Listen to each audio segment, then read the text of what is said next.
نحمده ونصلي على رسوله الكريم أما بعد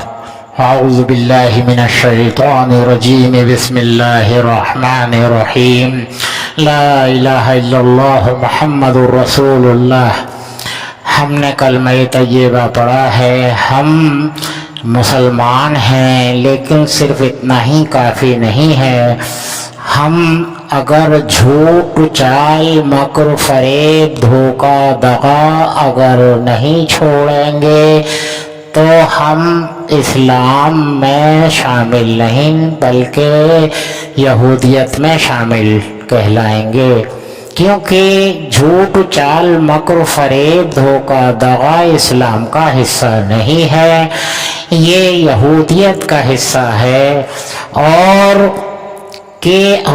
حضور صلی اللہ علیہ وسلم نے فرمایا کہ جس حالت میں موت ہوگی، جیسے اعمالوں کے ساتھ موت ہوگی ویسے ہی لوگوں کے ساتھ اٹھایا جائے گا۔ اور جب ہم روز محشر اپنے آپ کو دیکھیں گے کہ ارے بھائی میں تو کلمہ پڑھنے والوں میں سے تھا اور میں نے آخرت سما کا کلمہ پڑھا ہے، میں نے نمازیں بھی پڑھی ہیں اور میں نے روزے بھی رکھے ہیں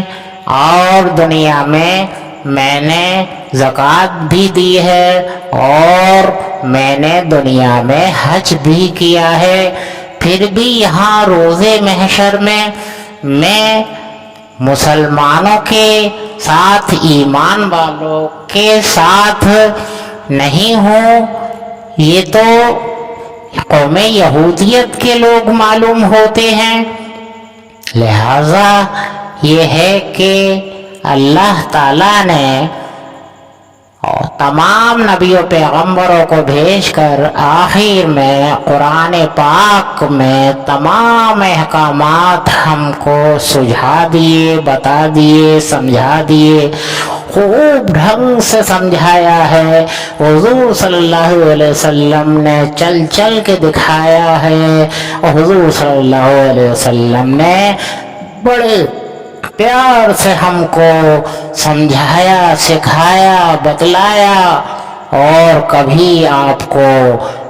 ایسی بات بھی ہوئی کہ غصہ بھی آیا، غصے سے بھی ہم کو تنبیہ کیا۔ لہذا ہے یہ کہ ہم پھر بھی سمجھتے ہوئے بھی لا ایمان وہ جو کہ اسلام سے ہٹ کر اپنی زندگی گزار رہے ہیں، اسی طریقے سے ہم نے اپنی زندگی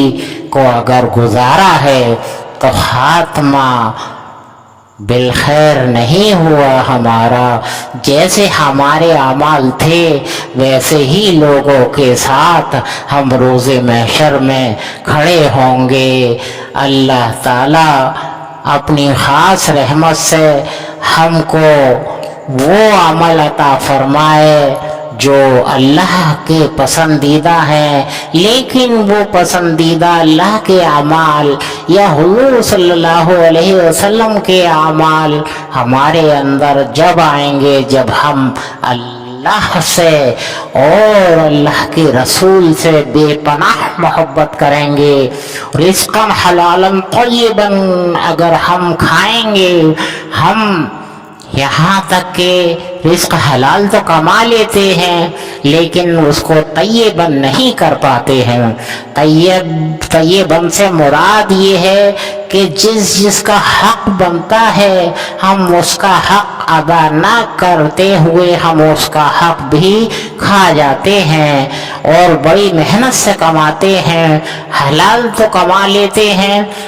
مکر و فریب و چال سے کمانا تو یہودیت ہے، لیکن عام طور پر مسلمانوں میں بڑے مشقت سے کماتے ہیں، ایمان کی روزی کماتے ہیں اور اس کو طیباً نہیں کر پاتے ہیں۔ وہاں حکم آیا رزقاً حلالاً طیباً کہ جن کا حق ہے ان کا حق ادا کر دو تو وہ رزق پاک ہو جائے گا، وہ رزق تم کھاؤ گے، وہ جسم بنے گا تو جنتی بنے گا اور جنت میں تم کو لے جائے گا، اور اگر تم طیباً نہیں کرو گے، اس کو